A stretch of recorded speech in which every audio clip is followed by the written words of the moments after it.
രാത്രി കഴിച്ചിട്ട് ബാക്കി വരുന്ന ചോറ് അടുക്കളപ്പുറത്തുള്ള തെങ്ങിൻ്റെ ചോട്ടിൽ കൊണ്ടുപോയി കളയുന്ന അമ്മയോട് അച്ഛൻ ദേഷ്യത്തോടെ ചോദിക്കുമായിരുന്നു, ആവശ്യമുള്ളത് വെച്ചുണ്ടാക്കിയാൽ പോരെ എന്ന്. അടുക്കളയിലെ ചുമരിൽ തൂക്കിയിട്ട തട്ടിലെ മല്ലിപ്പാത്രവും മുളകുപാത്രവും ചായപ്പൊടിപ്പാത്രവും പഞ്ചാരപ്പാത്രവും ഇടയ്ക്കിടെ തുറന്നു നോക്കി അച്ഛൻ ചോദിക്കുമായിരുന്നു, കഴിഞ്ഞ ദിവസമല്ലേ ഇതൊക്കെ വാങ്ങിയത്, ഇത്ര പെട്ടെന്ന് തീർന്നോ എന്ന്. മഴക്കാലത്ത് ഷർട്ടിൻ്റെ പുറകിലേക്ക് ചളി തെറിപ്പിക്കുന്ന ഹവായ് ചെരുപ്പിന് പകരം ഒരു പ്ലാസ്റ്റിക് ചെരുപ്പ് വാങ്ങിത്തരുമോ എന്ന് ചോദിച്ചപ്പോൾ അച്ഛൻ എന്നോട് പറഞ്ഞു, സൂക്ഷിച്ച് നടന്ന ഹവായ് ചെരുപ്പാണെങ്കിലും ഷർട്ടിൽ ചെളി തെറിപ്പിക്കാതെ വീട്ടിലെത്താം. കടയിൽ സാധനം വാങ്ങാൻ പറഞ്ഞു വിടുന്നേരം എൻ്റെ കയ്യിൽ തരാൻ പോകുന്ന നോട്ടുകൾക്കിടയിൽ കണക്കിൽപ്പെടാത്ത നോട്ട് വല്ലതും ഒട്ടിപ്പിടിച്ചിട്ടുണ്ടോ എന്നറിയാൻ അച്ഛൻ പലവട്ടം തിരിച്ചും മറിച്ചും എണ്ണി നോക്കി. എനിക്ക് വേണ്ടി പലപ്പോഴും കുമ്പളത്തിൽ നിന്നും മത്തനിൽ നിന്നും ചേനയിൽ നിന്നും 100 ഗ്രാം വീതം മുറിച്ചെടുക്കുമ്പോൾ കടക്കാരൻ്റെ മുഖത്തൊരു പരിഹാസച്ചിരി വിരിയാറുണ്ടായിരുന്നു. കണക്കുകൂട്ടി സാധനങ്ങളുടെ കാശ് കൊടുത്താൽ പിന്നെ ഒരു മിഠായിക്കുള്ള കാശ് പോലും ബാക്കി വരില്ലെന്നറിയാമായിരുന്നതുകൊണ്ട് അവിടെ നിൽക്കുന്ന സമയത്ത് മുഠായി ഭരണിയിൽ നോക്കി വെള്ളമിറക്കി ആശ്വാസം കണ്ടെത്തുമായിരുന്നു ഞാൻ. ആറ്റുനോറ്റു വരുന്ന ഓരോ ഓണത്തിനും കോടിയെടുത്തപ്പോൾ എനിക്കും ചേച്ചിക്കും ഒരേ നിറത്തിലുള്ള തുണിയെടുക്കുന്നത് കാണുമ്പോഴൊക്കെ അമ്മ ചോദിക്കുമായിരുന്നു, മക്കൾക്ക് അങ്ങോട്ടും ഇങ്ങോട്ടും മാറ്റി മാറ്റി എടുത്തൂടായിരുന്നോ എന്ന്.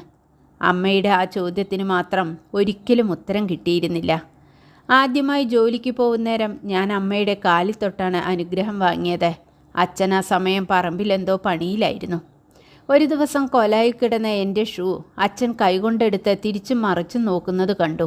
ജീവിതത്തിൽ ഇന്നേ വരെ ചെരുപ്പിടാത്ത അച്ഛൻ്റെ മുഖത്ത് കൗതുകമായിരുന്നു. ആദ്യത്തെ ശമ്പളം ഞാൻ കൊണ്ടുകൊടുത്തത് അമ്മയുടെ കയ്യിലായിരുന്നു. അമ്മയോട് മാത്രം യാത്ര ചോദിച്ചിറങ്ങുന്ന ദിവസങ്ങളിൽ പലപ്പോഴും മൂകസാക്ഷിയായി കോലായിൽ അച്ഛൻ ഇരിപ്പുണ്ടാവാറുണ്ട്. മെല്ലെ മെല്ലെ അച്ഛൻ്റെ ഗൃഹനാഥ പട്ടം ഞാൻ എടുക്കുകയായിരുന്നു.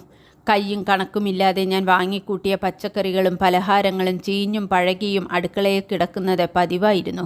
അതുകണ്ട് ആദ്യമൊക്കെ ദേഷ്യപ്പെടുമായിരുന്ന അച്ഛൻ പറഞ്ഞിട്ട് കാര്യമില്ലെന്ന് കണ്ട് പിന്നീടൊന്നും പറയാതെയായി. 11 മണിക്ക് ശേഷം അനാവശ്യമായി കത്തുന്ന ബൾബെല്ലാം അണച്ചിട്ട് പോവാറുള്ള അച്ഛൻ പിന്നീട് ആ വഴി വരാതായി.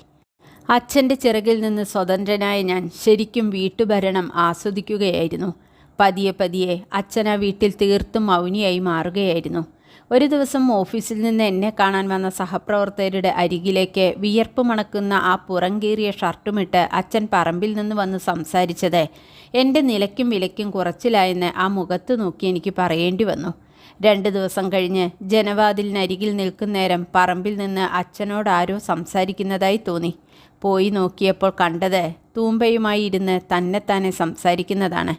പിറ്റേ ദിവസം അമ്മ പറയുന്നത് കേട്ടു, അച്ഛനിപ്പോൾ രാത്രി ഉറക്കമില്ലെന്നും അലമാരയിൽ വെച്ച പഴയ പുസ്തകമൊക്കെ നോക്കി ആരോടൊന്നില്ലാതെ സംസാരിക്കലാണ് പണിയെന്നും. എല്ലാം പറഞ്ഞതിനൊടുവിൽ അമ്മ എന്നെ നോക്കി വേദനയോടെ പറഞ്ഞു, അച്ഛൻ എന്തോ പറ്റിയിട്ടുണ്ട് മോനെ. അന്ന് വൈകുന്നേരം ജോലി കഴിഞ്ഞു വരുമ്പോൾ നേരം ഇരുട്ടിയിരുന്നു. മുറ്റത്തെത്തിയപ്പോൾ കേട്ടത് തൂമ്പ നിലത്തു കൊത്തണ ശബ്ദമാണ്. ചെന്ന് നോക്കിയപ്പോൾ കണ്ടത് പറമ്പിൽ തലങ്ങും വിലങ്ങും കിളച്ചു മറിച്ച് എന്തൊക്കെയോ പിറുപിറുത്ത് നിൽക്കുന്ന അച്ഛനെയാണ്. അകത്തേക്ക് കയറിയപ്പോൾ ഭീതിയോടെ അമ്മ വന്നെന്നെ കെട്ടിപ്പിടിച്ച് അച്ഛനെ ചൂണ്ടിക്കാണിച്ച് പൊട്ടിക്കരഞ്ഞു. സ്വന്തക്കാരിൽ നിന്നും ബന്ധുക്കാരിൽ നിന്നും അകന്നു താമസിക്കുന്ന അച്ഛൻ്റെ ഒരേ ഒരു ചങ്ങാതി ശങ്കരേട്ടനോട് ഞാൻ വിവരങ്ങളെല്ലാം വിളിച്ചു പറഞ്ഞു. പിറ്റേന്ന് വീട്ടിലേക്ക് വന്ന ശങ്കരേട്ടൻ അച്ഛൻ്റെ കൂടെ കുറേ നേരം ഇരുന്നു. അവർ രണ്ടാളും കൂടി പറമ്പിലെല്ലാം നടന്നു. കുറേ നേരം സംസാരിച്ചു. തിരിച്ചു പോവാൻ നേരം ശങ്കരേട്ടൻ എൻ്റെ കയ്യിൽ പിടിച്ച് കുറച്ച് ദൂരം നടന്നു. ആരും അറിയാത്ത, ആരോടും പറയാത്ത എൻ്റെ അച്ഛൻ്റെ ഭൂതകാലം ശങ്കരേട്ടൻ എന്നോട് പറയുകയായിരുന്നു. പോവാൻ നേരം ശങ്കരേട്ടൻ ഇടറിയ ശബ്ദത്തോടെ പറഞ്ഞു, അവൻ്റെ ലോകം ഈ വീടും പറമ്പും നിങ്ങളുമൊക്കെയാണ്. ആ മനസ്സ് താളം തെറ്റാതെ നോക്കണേ മോനെ. അങ്ങനെ വന്നാൽ ഈശ്വരൻ പോലും പുറത്തു തരില്ല.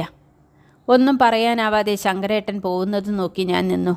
ഒരു ഷർട്ടിടാൻ മോഹിച്ചിട്ട് പട്ടാളക്കാരൻ കുഞ്ഞപ്പേട്ടൻ്റെ പഴയ ഷർട്ടൊരെണ്ണം ചോദിച്ചു വാങ്ങി വെട്ടിച്ചെറുതാക്കി ഉടുത്ത് നടന്നിട്ടുണ്ടത്രേ എൻ്റെ അച്ഛൻ.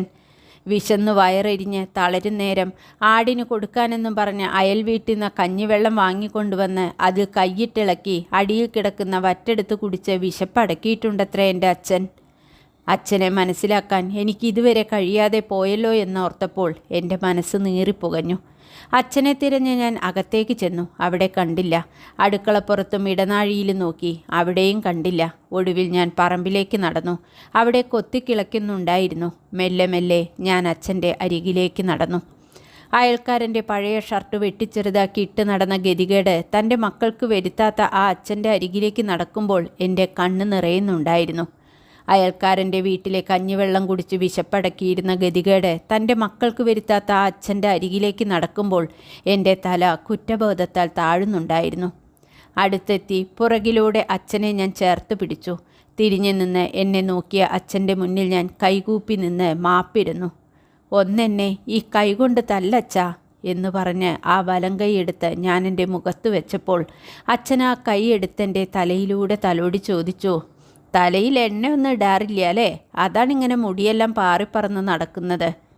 അച്ഛാ എന്ന് വിളിച്ച് ഞാൻ കെട്ടിപ്പിടിച്ച് പറഞ്ഞു. 2 വഴക്കെങ്കിലും ഈ മുഖത്ത് നോക്കി പറയച്ചാ എന്ന്. ഒന്നും പറയാതെ അച്ഛൻ എൻ്റെ മുഖത്തേക്ക് തന്നെ നോക്കി നിൽക്കുകയായിരുന്നു.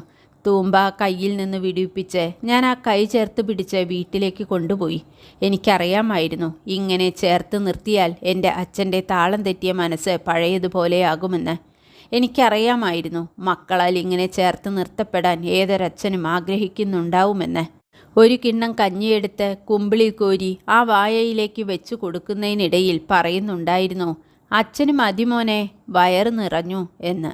അത് കേട്ട് ഞാൻ ആ കാതിൽ മെല്ലെ പറഞ്ഞു, മുഴുവൻ കഴിക്കച്ചാ, ഇല്ലേൽ ബാക്കിയായ കഞ്ഞിയെന്നും പറഞ്ഞ് അമ്മ ആ തെങ്ങിൻ ചോട്ടിൽ കൊണ്ടുപോയി കളയുമെന്ന്.